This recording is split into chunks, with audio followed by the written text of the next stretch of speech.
A Assembleia Legislativa de São Paulo está recebendo hoje a importante visita para essa entrevista do Procurador-Geral de Justiça, Dr. Fernando Grela Vieira, chefe do Ministério Público do Estado de São Paulo, o maior e mais importante Ministério Público do país. E também a honrosa visita do promotor de justiça, Dr. Nadir de Campos Júnior, diretor da Associação Paulista do Ministério Público, a entidade de classe dos promotores e procuradores de justiça do Estado de São Paulo.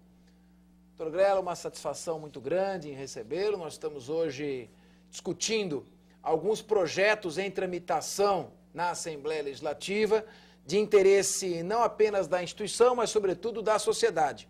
E um deles que nos chama muito a atenção, a mim como parlamentar e representante do Ministério Público, que ainda sou, é a criação da Promotoria de Defesa dos Direitos Humanos.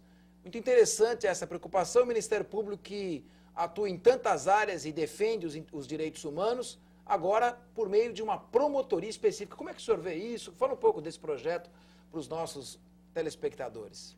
Nosso colega e deputado Fernando Capês, eu quero dizer em primeiro lugar que é uma honra estar aqui nessa entrevista e ter a oportunidade de falar sobre esses projetos que recentemente trouxemos aqui à apreciação da Assembleia Legislativa. A criação da Promotoria de Direitos Humanos é uma dentre as várias medidas que se inserem na modernização e no fortalecimento do Ministério Público. É uma aspiração antiga que a classe tinha para que esta área de atuação contasse com um órgão de administração, uma unidade específica, numa área tão importante que mexe com as chamadas tutelas coletivas, área de saúde pública, de idoso, da pessoa com deficiência, né, e tantos outros setores ligados às políticas públicas, né, que careciam de um tratamento específico por parte do Ministério Público. Essas atribuições elas estavam dispersas em vários grupos, em vários setores, em algumas promotorias, e hoje nós concentramos, ou pretendemos concentrar com esta iniciativa legislativa, numa única promotoria, para que elas tenham estabilidade, força, para que tenham visibilidade, né, e que a gente consiga, com isto, alcançar melhores resultados para atender de maneira mais eficiente a população no tocante às políticas públicas mínimas, né, que, vamos dizer assim, é uma das incumbências do Ministério Público, de ser parceiro dos demais poderes, né, na consecução aí dessas políticas em favor da população mais carente. Muito bem. É porque uma das grandes vantagens da criação da promotoria é que na promotoria ali se encontram promotores que serão providos no cargo mediante concurso de promoção ou remoção e serão inamovíveis. O Ministério Público lida muitas vezes com interesses sensíveis, desafia interesses dos poderosos, ainda mais na defesa dos direitos humanos, dos menos favorecidos, normalmente são aqueles que mais sofrem com a violação. Então, é bem-vinda essa iniciativa de Vossa Excelência no sentido de poder dar o status de uma promotoria para o exercício dessa função, não é, doutor Grela? Sem dúvida, deputado Capês, esse é o aspecto primordial, né? Com a promotoria você tem o cargo, né? E o cargo tem a característica de dar as garantias ao promotor de justiça para que ele possa exercer a sua plenitude, com independência funcional, as suas funções, né? Que não são fáceis, a gente sabe que há obstáculos, há dificuldades, né? E só aquele que é titular de um cargo, ao qual compete aquelas atribuições, é que tem condições melhores, né, de superar esses obstáculos para conseguir aqueles resultados ideais que a função lhe reserva, né? Então, a área de direitos humanos é uma área que carecia desse tratamento, né? Nós tínhamos promotorias para as diversas áreas, mas não tínhamos para direitos humanos, que é algo que, vamos dizer assim, já era reclamado, que tem a ver com a dignidade humana, um dos fundamentos que a Constituição estabelece da nossa República Federativa é a erradicação da pobreza, né? A diminuição da desigualdade social, e isto tem a ver com a Promotoria de Direitos Humanos, né? O trabalho da Promotoria de Direitos Humanos é trabalhar os diversos setores para conseguir condições melhores para a população. espetáculo, não. Aliás, pela oportunidade, né? Nós temos aqui no estado de São Paulo o Conselho Estadual de Defesa dos Direitos Humanos. É uma lei estadual que o instituiu. E nós fomos verificar essa lei estadual que enumera os membros, os órgãos que integram esse conselho, omitia a participação do Ministério Público. Nós apresentei um projeto de lei, incluindo o Ministério Público, também a Defensoria Pública, neste Conselho Estadual de Defesa dos Direitos Humanos. Nós estamos aqui com o Dr. Nadir de Campos Júnior, promotor do júri e diretor da Associação Paulista do Ministério Público. A associação acompanha a tramitação desse projeto e de outros que vamos comentar daqui a pouco. Está acompanhando com muito interesse, muita atenção, porque para a associação é também um projeto de interesse público, né? É bom a gente deixar claro aqui, né, doutor Nadir, que esta associação não é apenas uma entidade de classe que luta para trazer conforto, defender os interesses dos representantes da instituição, mas é voltada à defesa das causas públicas, né? Tem todo um histórico. Não é, doutor Nadir? Sim, para nós uma satisfação, uma honra mesmo estarmos aqui, aceitando o convite da Assembleia Convida. Este é o programa, a ideia, debate de assuntos de interesse mesmo da sociedade. Me parece que à medida em que acompanhamos um projeto da envergadura deste, que cria uma promotoria de direitos humanos, permitindo que o promotor de justiça tenha efetivamente trabalho de execução da prestação jurisdicional, me parece que, de uma certa maneira, nós estamos cumprindo a determinação constitucional de sermos, eventualmente e essencialmente, importantes para a prestação jurisdicional. E vejo, em relação à promotoria de direitos humanos, que, especificamente no que diz respeito, por exemplo, ao combate da discriminação racial, nós tínhamos lá uma delegacia de combate à discriminação racial que filtrava todos os casos e, portanto, quando chegando na fase de processo, o promotor de justiça seria um daqueles das 60 varas criminais aqui do centro da cidade de São Paulo. Agora não, agora nós temos uma promotoria específica onde, eventualmente, aquele discriminado, aquele que sofreu a discriminação, com a aprovação dessa lei, ele poderá lá desaguar a sua querela, a sua reclamação, para que efetivamente a prestação jurisdicional seja feita a esse cidadão, e a associação acompanha esse trabalho para que o projeto efetivamente possa ser aprovado. Civil e criminal vai acumular as duas funções. Interessante, isso é muito interessante. Aliás, é bom fazer um registro aqui, que há 20 anos atrás, nós havíamos, o doutor Nadir e eu havíamos acabado de entrar no Ministério Público, o doutor Grela já fazia parte, integrante da instituição. A associação teve um desempenho muito importante quando da Assembleia Nacional Constituinte, em que foi construída uma Constituição democrática, no Estado Democrático de Direito, e todo um arcabouço de garantias e funções novas para o Ministério Público, e o Ministério Público acabou, por força disso, dessa nova Constituição, tendo toda essa folha de serviços prestados à sociedade. E isso começou com o trabalho das associações de Ministério Público, que se mudaram para Brasília, fizeram uma grande atuação. Depois disseram, até os críticos disseram, né, foi um lobby muito forte, foi um lobby do bem. O lobby para trazer poderes para uma instituição poder defender efetivamente o patrimônio público, combater o crime organizado. Então, realmente, a associação faz muito bem de estar acompanhando aqui os projetos de tramitação. Agora, tem um projeto muito interessante, está dando muita discussão, que é aquele que reestrutura a carreira dos estagiários do Ministério Público. Eu ouvia muito o senhor falando, doutor Grela, o senhor que, para quem não conhece, doutor Grela, além de Procurador-Geral de Justiça, é um dos grandes administrativistas do nosso país. É um grande, profundo conhecedor, não só de legislação de Ministério Público, mas também de direito administrativo como um todo. E essa estruturação visa fortalecer a promotoria. Como é que é isso? O conceito de promotoria, o conceito de promotor. Como é que é essa ideia e no que consiste esse projeto dos estagiários? Na verdade, é um esforço que atende interesses convergentes, o interesse público de um modo geral, né?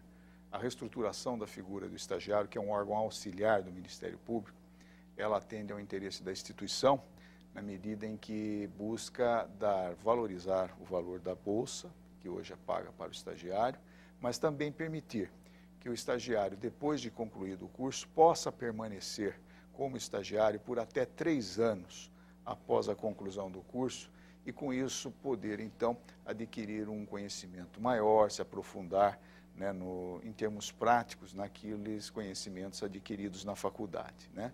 E terá condições, nesse período, evidentemente, de estar cumprindo uma exigência que veio com a reforma do Judiciário, de que, para se prestar o concurso de ingresso, há necessidade de se demonstrar 3 anos de experiência jurídica após a conclusão do curso, né?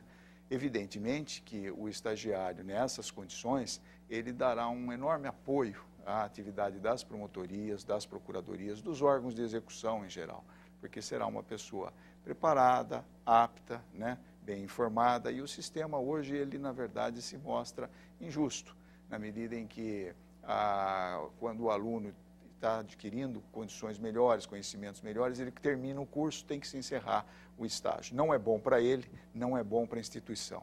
Então, o sistema que estamos propondo para permitir que ele possa ficar por mais 3 anos após a conclusão, atende ao interesse do aluno, que terá um tempo maior para aprender, para conhecer melhor a instituição e, com isso, dar um apoio melhor para as funções ministeriais. Então, eu acho que há uma conjugação de interesse que é altamente salutar para o interesse público, para a sociedade, né? Nós teremos na figura do estagiário uma grande fonte de apoio para as funções de Ministério Público, né? E uma grande oportunidade para os alunos que recém aí concluem, que terminam o curso de Direito e poderão, por mais 3 anos, aí, aprimorar em termos práticos aqueles conhecimentos adquiridos nos bancos da faculdade. Olha aí, nós temos um imenso público hoje no Brasil inteiro, mas principalmente no estado de São Paulo, que são estudantes de Direito. Então a gente estaria perguntando, os estudantes de Direito, até que ano que pode entrar como estagiário? Como é que funciona esse acesso dos estudantes ao estágio do Ministério Público? Enquanto estudante, ele pode ingressar por concurso, né, no concurso de credenciamento, enquanto estudante, portanto até o 5º ano. A partir do 3º até o 5º ano ele pode ingressar. E tendo ingressado, concluindo o curso, se ele se revelou um estagiário aplicado, competente, disciplinado, interessado, né, depois de ouvido os órgãos competentes e por decisão do Conselho Superior, é o que nós estamos colocando no projeto, é possível que, então, haja a prorrogação do estágio por esse período de 3 anos. Mas não há uma exigência de que ele tenha ingressado no 3º ano, no 4º ano, no 5º ano. Basta que ele tenha ingressado enquanto estudante, né, para que seja possível, se demonstrou ser interessado, aplicado, a prorrogação. Olha aí, estudantes de Direito do 3º, do 4º e do 5º ano, faculdades de Direito. Olha, uma grande oportunidade prestar o concurso de credenciamento para entrar como estagiário de uma instituição como o Ministério Público. Depois de formado, pode continuar por até 3 anos? Por mais 3 anos? Por até 3 anos. Que importante. E isso reforça o conceito de promotoria, que seria mais ou menos um escritório da promotoria com maior estrutura para atuar? Exatamente. É uma forma de fortalecer a estrutura de recursos humanos, dando oportunidade para o aluno se aprimorar, se aperfeiçoar, conhecer melhor o Ministério Público, né? E, quem sabe, se interessar pela carreira e, né, prestar um concurso e depois vir a integrá-la. Doutor Nadir, o senhor que, como promotor, já teve também diversos estagiários, e a associação acompanha também com interesse, porque a modernização da instituição passa pelo fortalecimento também das promotorias. O estagiário é um servidor interessado, idealista, com qualidade, né, quer continuar na instituição. Como é que a associação está acompanhando esse projeto que acabou de entrar na Assembleia Legislativa de São Paulo? Nós estamos vendo com muita satisfação a importância do projeto à medida em que o estagiário acabava ficando desestimulado, não só em relação ao padrão vencimental, como também a atribuição que é definida em razão desse projeto. Agora, de forma específica, se mencionando a figura do estagiário como alguém importante dentro da Promotoria de Justiça para uma qualificação profissional e para que ele possa, após terminado o estágio, mesmo depois de 3 anos após a colação de grau, que ele possa efetivamente estar preparado, inclusive satisfazendo o mandamento constitucional dos 3 anos de atividade jurídica, para que após isso pudesse ingressar e especialmente na carreira do próprio Ministério Público, a qual ele já prestou um serviço que pode ser, portanto, de 3 até 6 anos, partindo do estudo do bacharelado até 3 anos após a sua colação de grau.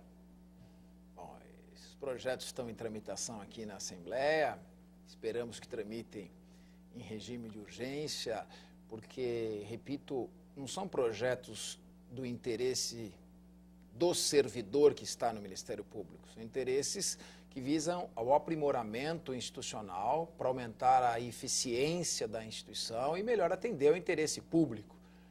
Doutor Grela, o senhor como é que está vendo aí esse um momento que o Brasil todo atravessa? O Ministério Público tem tido uma atuação muito marcante na defesa do patrimônio público, através das promotorias da cidadania. Uma delas, a da capital, somente as ações propostas por essa promotoria desde a sua criação já redundam num pedido de mais de 20 bilhões de reais de volta aos cofres do Estado, do município. Recentemente houve uma atuação também dos grupos de combate ao crime organizado, rastreando contas de uma organização criminosa e possibilitando seu desmantelamento. Como é que o senhor está vendo a atuação do Ministério Público nesse momento em que passa o nosso país, em que há uma revolução nos costumes da administração pública, organizações criminosas se formando, mas ao mesmo tempo sofrendo um combate eficiente? Como o Ministério Público tem atuado diante disso? Nós entendemos que o Ministério Público ele vem atuando de maneira bastante eficiente nesta área. É uma área relativamente nova, que se inaugurou aí com a Constituição de 88 e mais propriamente depois em 92, e ela representa um grande desafio para o Ministério Público, porque esta área de controle da probidade, ela passou a ser feita mais intensamente quando se deu essa legitimidade para o Ministério Público, né? E de fiscalizar os atos da administração em geral, e de cobrar posturas e de buscar a reparação daqueles atos de improbidade que causam dano ao erário. Então, é uma quantidade grande de ações. É evidente que essa atribuição, por ser nova, ela gera expectativa, gera apreensões, mas nós entendemos que o resultado é extremamente positivo, né? Para se ter uma ideia, 70% das ações que chegam em grau de recurso, 70% dos recursos, são confirmados pelo Tribunal de Justiça. É mesmo? Dado importante. Dado importante. 70% das ações de improbidades são favoráveis ao Ministério Público, né? E isto acaba representando lá na frente uma expectativa de recuperação de um volume grande de recursos, de ativos, né, para o próprio erário. Aliás, não é por outra razão, né? Este é um setor novo, como também é o combate ao crime organizado, não é por outra razão que nós criamos o Grupo de Recuperação de Ativos, Combate ao Cartel e Lavagem de Dinheiro, né? Porque hoje a eficiência no combate ao crime organizado não está mais simplesmente na aplicação da pena criminal, mas sim na busca dos recursos ilicitamente acumulados pelas organizações criminosas. É aí que você consegue desestabilizar essas organizações, né? Que elas são movidas pelo poder, pelo dinheiro, né? E então é necessário que o Ministério Público ele se especialize, ele se organize para essa nova incursão, né? De procurar trabalhar também e especialmente na chamada recuperação de ativos e na lavagem de dinheiro, que é aí que a gente vai conseguir, vamos dizer assim, poder combater com maior eficiência as organizações criminosas, né? E isso evidentemente se associa ao trabalho que já é desenvolvido, né, com bastante eficiência também pelos colegas da cidadania em defesa do patrimônio público. Olha, que interessante, porque, doutor Nadir, o senhor como professor de processo penal, aqui é interessante, né? Nós temos vários dentre os representantes do Ministério Público, professores, cada um numa área, direito penal, processo penal, civil, como o doutor Grela, um brilhante administrativista, e o doutor Nadir é professor de processo penal. A visão mais tradicional do processo penal sempre foi o combater o crime através da visão estritamente penal, buscar a aplicação da pena criminal. E o doutor Grela diz agora do grupo de recuperação de ativos num combate moderno à criminalidade, porque permite que se persiga também a parte civil, o dinheiro, que se estrangule essas organizações criminosas pelo lado financeiro. O GAECO, quando fez, o GAECO é o nosso grupo de combate ao crime organizado, quando ele fez o rastreamento de contas, a organização criminosa se desesperou.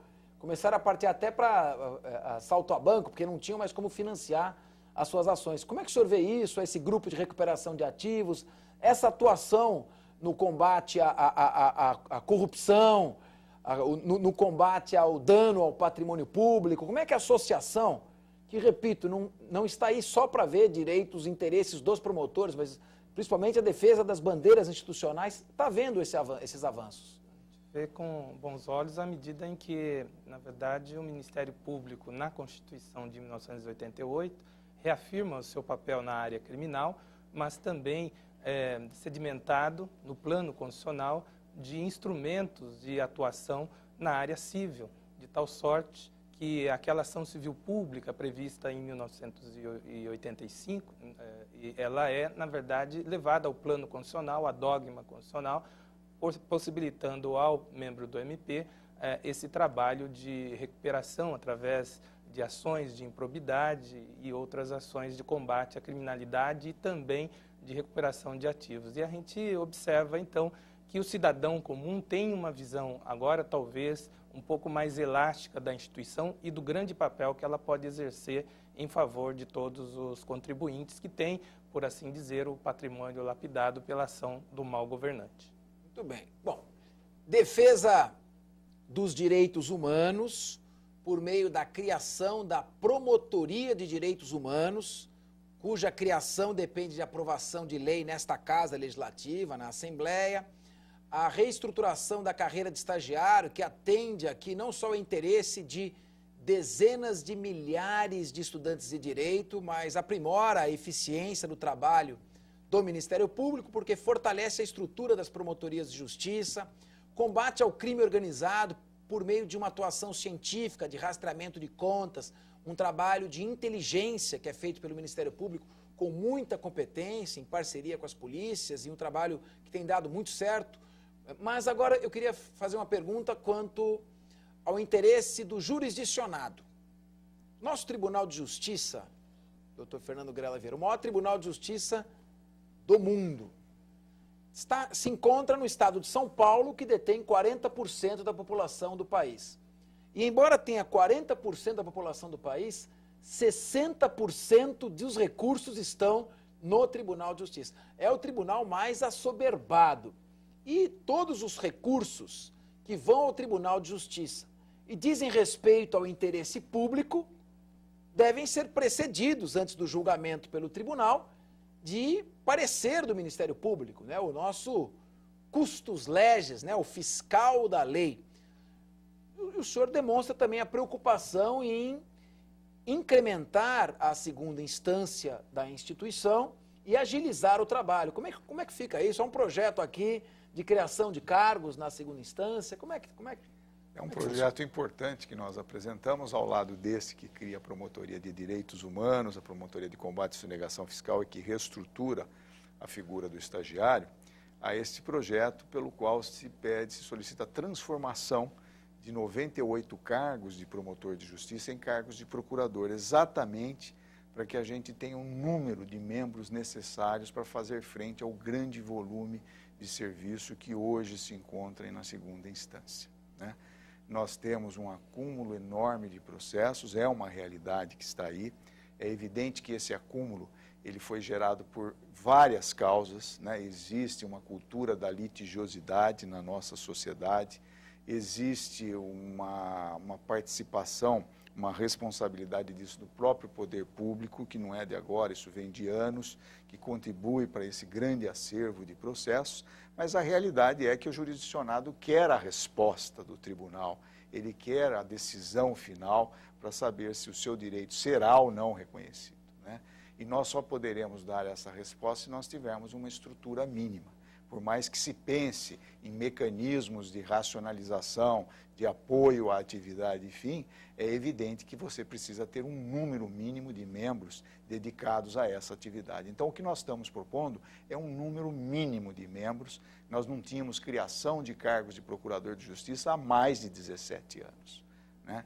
Então, esta proposta que está hoje submetida à augusta Assembleia Legislativa, ela visa adequar os quadros da segunda instância do Ministério Público, ou seja, o número de cargos de procurador, a uma realidade fática que nós temos. Porque hoje o que se encontra, o que você constata, são promotores designados em segunda instância, exercendo a função de procurador, alguns há mais de 14 anos. E nós precisamos corrigir essa distorção, adequar os quadros de segunda instância a essa realidade, que é uma realidade que exige um número maior de colegas dedicados a isso, justamente para contribuir com a justiça, o poder judiciário, de modo que a resposta jurisdicional aconteça com a brevidade possível. Isso é muito importante. Nós não estamos aqui tratando de um mero assunto de interesse de meia dúzia de representantes da instituição, muito ao contrário. Não é, doutora? Cada processo, cada recurso que vai à segunda instância, nele há uma vida, ou mais de uma vida. Dependendo daquela manifestação, o parecer do Ministério Público é muito importante. Ele, em muitos casos, orienta, direciona a solução daquele litígio. E em cada litígio se discute uma vida, uma pessoa. Não se trata de um trabalho braçal de colocar o membro do Ministério Público que atua perante o Tribunal de Justiça numa função de trabalhador braçal no sentido de derrubar pilhas. Vamos derrubar pilhas? Não.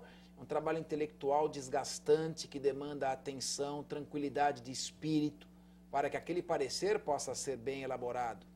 E nesse ponto, a criação desses cargos, doutor Nadir, são muito importantes, porque vão dar mais agilidade e eficiência sem perda da qualidade do serviço, porque assoberbar, atolar um representante com processo, esperar que ele dê a mesma qualidade em todos, não seria o mesmo de você fazer uma estrutura adequada como está sendo feita pelo doutor Grela. O que o senhor acha disso, doutor Nadir? Eu vejo dois aspectos importantes do projeto de Lei Complementar 37/08.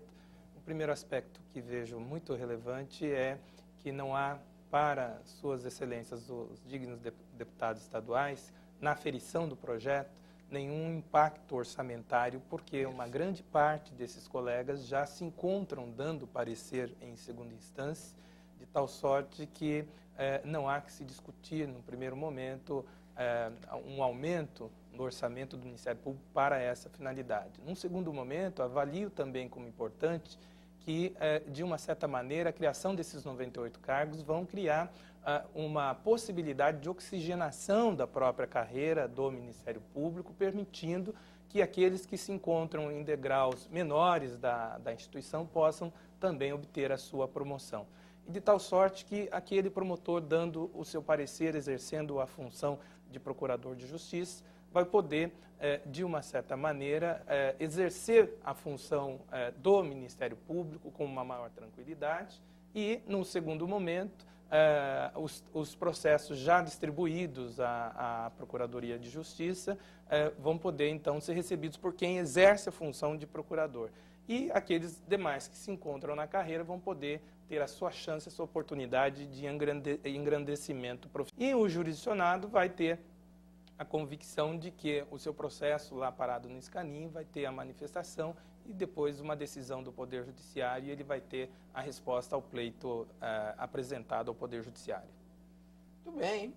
Quer dizer, criação da Promotoria de Direitos Humanos para a defesa dos direitos humanos por promotores que se tornarão inamovíveis, titulares de cargos e, portanto, em condições de enfrentar e desafiar interesses dos poderosos que venham se colocar contra o interesse das pessoas menos favorecidas.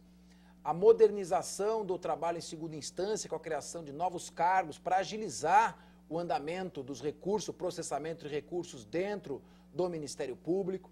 O combate ao crime organizado por meio de um grupo que trabalha na recuperação de ativos, que vai fazer um trabalho de inteligência e monitoramento, muito interessantes. Então, há projetos aqui realmente importantes na Assembleia e eu fico feliz de ser deputado estadual nesse momento histórico em que chegam projetos tão importantes para a sociedade.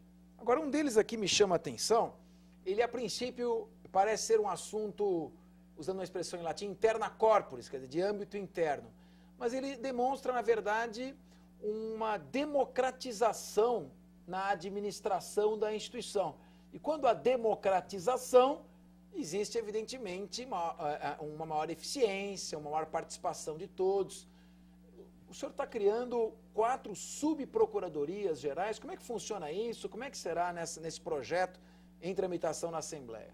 Então, essa é uma outra medida que estamos adotando de modernização da nossa instituição.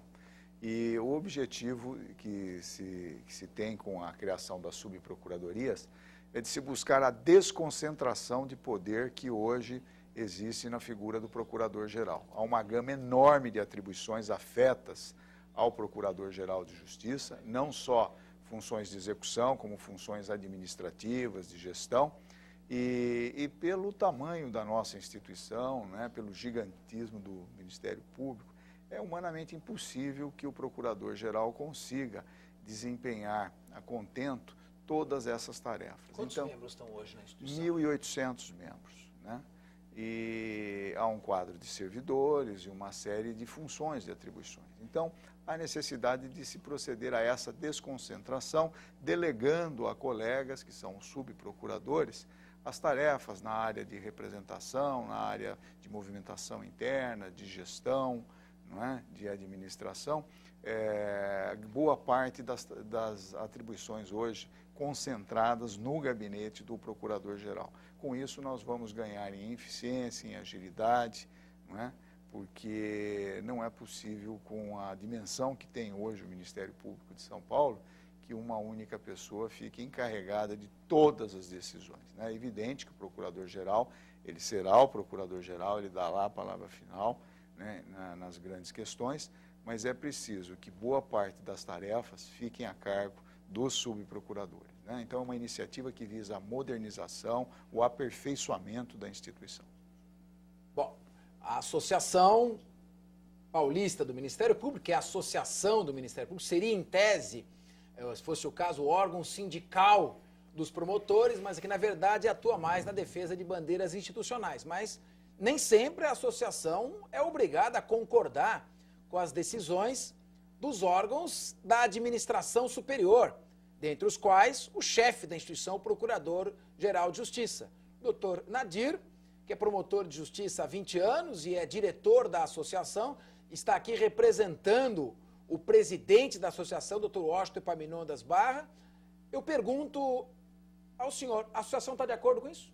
Nós estamos de acordo à medida em que também comungamos do entendimento de que o Procurador-Geral não é um super-homem, ele não pode resolver todos os problemas de uma carreira ministerial, de uma instituição que também é uma das maiores do mundo.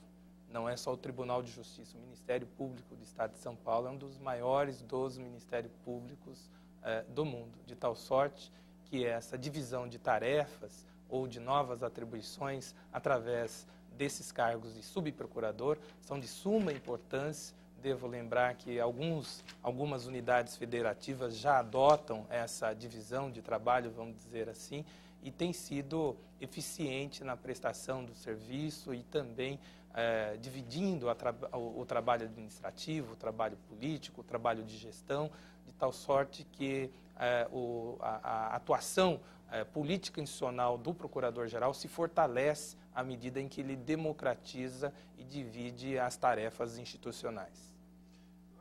Doutor Grela, uma pergunta curiosa. Às vezes o exercício da função obriga o promotor, às vezes, a ficar com cara de bravo. E eu estou aqui chegando na Assembleia, conversando com meus colegas, e muitos deles, olha, o deputado Capês, eu gostei do senhor é uma pessoa simpática, tal. Eu achava o senhor muito antipático na televisão, ou mesmo no exercício da sua função. Como é o exercício da função e como fazer para conciliar a necessidade de fazer uma atuação, muitas vezes, pela própria natureza da função dura, inflexível? Como é que você vai combater o crime organizado com uma flor na mão, dando um sorriso? E, ao mesmo tempo, como endurecer sem perder a ternura, doutor Grela? Bom, eu acho que é uma pergunta interessante. Na verdade, eu acho que a grande arma do promotor é a caneta, né? A inteligência, a estratégia da atuação e conseguir bons resultados. Eu acho que o promotor ele tem que ser estratégico naquilo que faz. Se ele quer se fazer respeitar e fazer com que a instituição seja respeitada, ele tem que conseguir bons resultados. E para isso é preciso uma postura que não precisa ser áspera, que não precisa ser deselegante, mas que ela se mostre na atuação eficaz, eficiente e de bons resultados, né? Então eu acho que é a inteligência, a estratégia e a caneta. O promotor se faz respeitar pelas suas medidas, não precisa de outro comportamento e nem muitas vezes de cara feia. Doutor Nadir, o senhor trabalhou no Tribunal do Júri, como eu, né? Muitos anos atuando no plenário do júri. Lá, de vez em quando, a função sai alguma troca de amabilidades com a tribuna da defesa, mas tem que separar, né? Tem que saber separar a atuação do promotor com respeito também à figura do advogado que está ali trabalhando. O advogado não é um inimigo, né? Eu costumo dizer, se me permitir, aos nossos colegas advogados, que quando um advogado atua, ele não defende a pessoa do acusado. Quando um advogado atua, ele defende muito mais do que isso. O advogado, ao atuar, defende um princípio, ele defende um valor. O princípio de que ninguém poderá ser privado da sua liberdade ou aviltado em seu patrimônio sem que antes se obedeça ao devido processo legal, né? Sem o advogado, não haveria um processo dialético com tese e antítese. A acusação não encontraria resistência. Então, sem o advogado é impossível fazer justiça. E a gente tem um respeito muito grande no Ministério Público e aqui na Assembleia Legislativa a todos os advogados, porque eles é que garantem o direito de todo cidadão a um processo racional. Já vai longe o tempo, não é? Das ordalhas, que eram os julgamentos de Deus, em que o sujeito era obrigado a caminhar sobre brasa ardente, e se o pé queimasse, ele era considerado culpado. Quer dizer, isso foi depois de ter sido abolido pelo Concílio de Latrão em 1215. E avançamos muito até lá. Então, queria que o senhor fizesse aqui, como promotor do júri, doutor Nadir, o seu pai, que é um brilhante advogado, uma homenagem à Ordem dos Advogados do Brasil, uma homenagem aos advogados e essa visão de que realmente o exercício da função jamais pode fazer com que exista uma inimizade, um desrespeito, não é, doutor Nadir? A melhor homenagem que se pode fazer à Ordem dos Advogados do Brasil é realçá-la como também órgão essencial à distribuição da justiça. Eu não vejo justiça no nosso país sem a atividade da arte de advogar. E advogar é, como o próprio nome está a dizer, advocatius, ou seja, falar em nome de alguém. O advogado, quando fala em nome do seu cliente, ele, de uma certa maneira, manifesta perante o Poder Judiciário aquilo que o cliente pretende em relação à pretensão punitiva do Estado. E no Tribunal Popular do Júri, evidentemente, embora afastado do seu caráter teatral, que é da excelência do próprio júri e das formalidades que compreendem o júri, na verdade, o grande embate que se trava no Tribunal Popular do Júri não é a fala fácil da defesa ou da acusação, não é os conhecimentos de oratória do promotor ou do advogado de defesa do réu. Na verdade, o que se debate ali é a causa pública, o interesse que se contrapõe do Estado querendo a punição e do réu não querendo ser punido pela pretensão estatal. De tal sorte que vejo uma situação necessária de equilíbrio de forças entre a atuação do membro do Ministério Público e do advogado. O membro do Ministério Público, então, deve, na verdade, respeitar esse trabalho da defesa, evidentemente, sem retroagir nenhum instante na pretensão, na defesa do seu trabalho, mas de uma certa maneira respeitando na figura do advogado, fazendo e permitindo o contraponto para que a justiça seja distribuída de forma serena e para aqueles que são os jurisdicionados, sejam os réus, sejam as pessoas que estão assistindo à sessão plenária de julgamento, cheguem à conclusão de que a nossa justiça, tal qual ela é colocada, ela é importante na distribuição de um princípio de igualdade entre todos os cidadãos. É isso, e é dessa forma que se homenageia de uma forma mais eloquente o trabalho dos competentes advogados e da instituição da Ordem dos Advogados do Brasil. Que bonito, não? O júri não é um torneio de oratória, não está lá para satisfazer a vaidade de defensor ou de acusador, até porque está no decálogo do promotor de justiça que o promotor jamais deve fazer da desgraça alheia pedestal para a sua vaidade e ele tem a obrigação não de promover sempre a acusação fanática, mas de pedir absolvição. Por isso que ele não é promotor de justiça, e por isso que a nomenclatura do cargo mudou de promotor público para promotor de justiça. O promotor, quando convencido de que não existem provas, deve pedir a absolvição, né? Agora, falando nisso, evidentemente, aqui nós estamos fazendo, doutor Grela, um papel que, aqui o nosso telespectador, nós estamos improvisando um pouquinho, né? Porque eu não sou entrevistador, mas é a dinâmica do programa, que chama Assembleia Convida, né? São meus convidados, eu estou fazendo as perguntas. Obrigado. Agora, também não é um programa chapa branca, nós temos que fazer algumas perguntas aqui, e eu vou fazer uma agora ao Procurador-Geral de Justiça. Há sempre algumas reclamações, doutor Grela, sobretudo no meio político, de que o promotor às vezes atrapalha, que persegue um determinado político ou não, que algumas ações ganham uma espetacularização que não deveriam, ou são propostas no momento eleitoral em que pode haver uma, digamos assim, uma influência no pleito. Como é que o senhor, evidentemente o procurador-geral não pode interferir no trabalho dos promotores, mas como é que o senhor vê isso? Como lidar com esse tipo de situação? É a regra, é a exceção? Como é que o senhor avalia isso? Olha, eu acredito que seja exceção, né? Nós temos, evidentemente, a gente acaba sendo destinatário de reclamações. Não posso dizer que, por vezes, possa acontecer esse tipo de coisa. Eu acho que, no mais, às vezes, não é? O promotor, como ele é dotado de independência funcional, o procurador-geral, os órgãos de administração superior não têm nem poderiam ter qualquer papel, qualquer influência na atuação, né?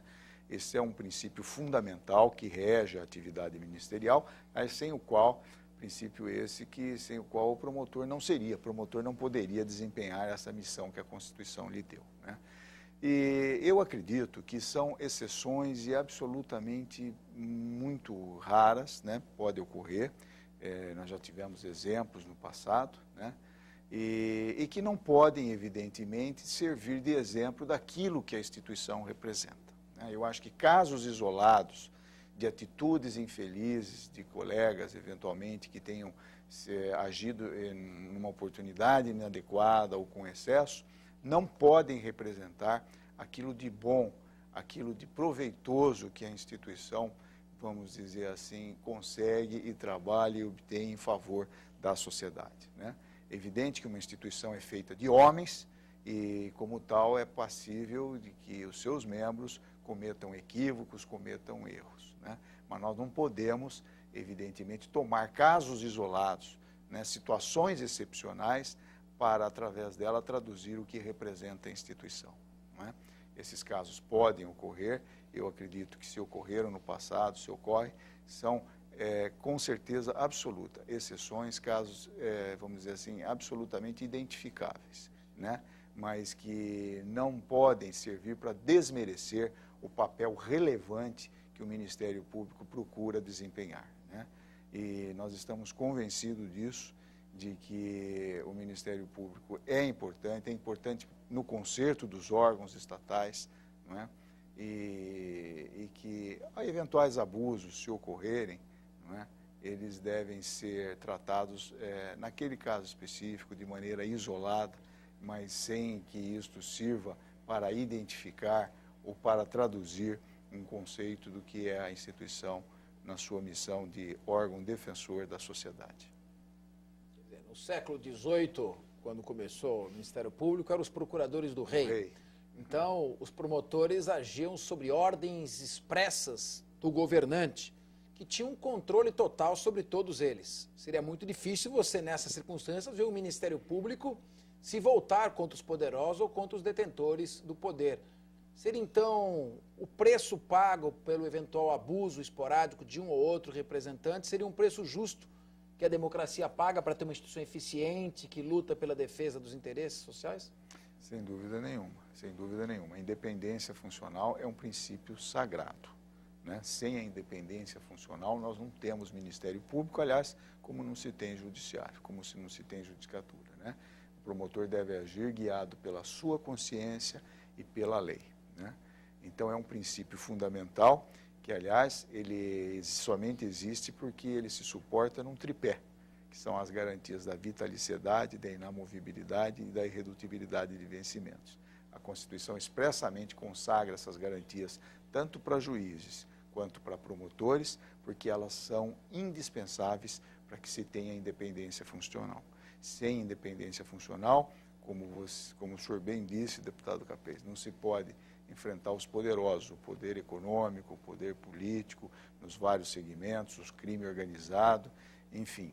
Sem estas garantias que a Constituição reserva aos membros da instituição, não haveria como se investigar determinados fatos, se levar aos tribunais determinadas pessoas. Daí a importância de nós não podermos excepcionar de modo algum a independência funcional, de nós reconhecermos nesse princípio a espinha dorsal da atuação do membro do Ministério Público. Doutor Nadir, a associação faz uma defesa, como é que faz a defesa desse tripé? Da vitaliciedade, da imovibilidade, da tranquilidade com relação à retribuição salarial. Como é que a associação vê isso? E como é que ela responderia àqueles que dizem que é um privilégio? É um privilégio dos membros da instituição ou é um instrumento necessário para a atuação? Como é que a associação se posiciona?